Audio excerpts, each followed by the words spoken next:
I played some for him. I had my guitar, my silver tone amp, I had a K guitar.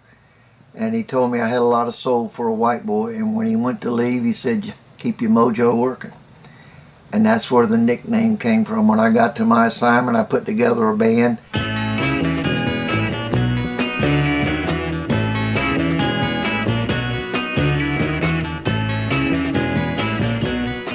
I think it was the lead singer from the Kingsmen.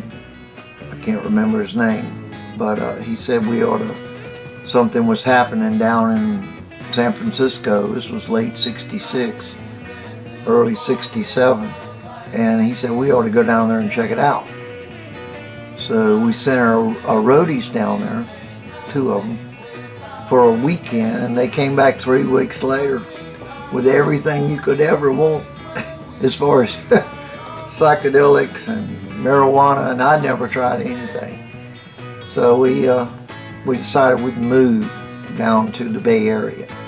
After living in Oakland for a while, we did a move to Berkeley, California, and that's where I met Country Joe and the Fish, McDonald. And he had us open up for them in the park in Berkeley one day on a Sunday, because Initial Shock had 10,000 watts of Macintosh PA with JBL speakers, and we'd put it all together ourselves. Our PA actually outside was louder than the Fillmore or the Avalons.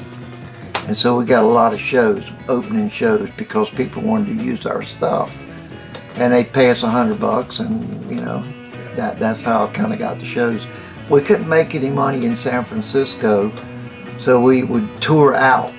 So we went back in '67 or '68 and did a show with the Association.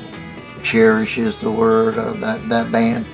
And their road manager said, if you want me to, I know some people in San Francisco in the real estate business. And he found us in an apartment at a place called the Casa Madrona on Masonic Street, right around the corner from the Grateful Dead. Ashbury, Masonic, and then Haight right here. They lived halfway up the hill on the left, and I started writing, and we would do about 6 or 8 originals in that band. And our first show at the Fillmore, we were asked by Bill Graham to do a demo for him, and we did a recording at a place called Coast Recorders in early '67. And when we presented him the 45, it was called The Mind Disaster, M-I-N-D. One of my first songs, second song actually. He liked the song, and he put us on in front of Country Joe and the Airplane at the Fillmore.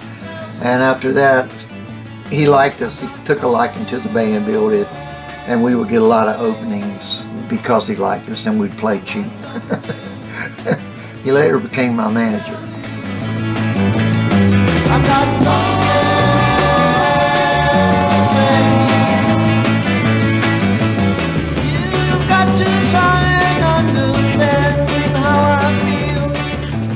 I was on the street for about 6 months, panhandling pretty much.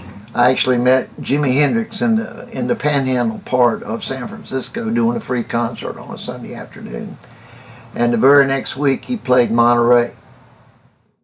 Initial Shock broke up in 1969, early '70. I met this guy named Ronnie Montrose in an apartment in the Mission District of San Francisco. He's living there with his wife and kid Jesse, who was 2 years old.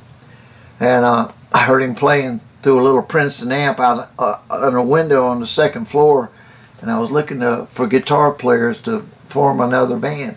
And I went up and knocked on his door, and I said, Ronnie, I said, man, I really like your playing. Would you like to jam with my band sometime? So that's how we got together. Sitting in the living room one night wondering what we should call the band.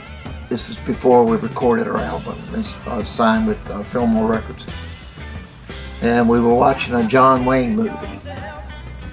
And John Wayne walked in and said, give me a bottle. He said, how much? He said, a sawbuck.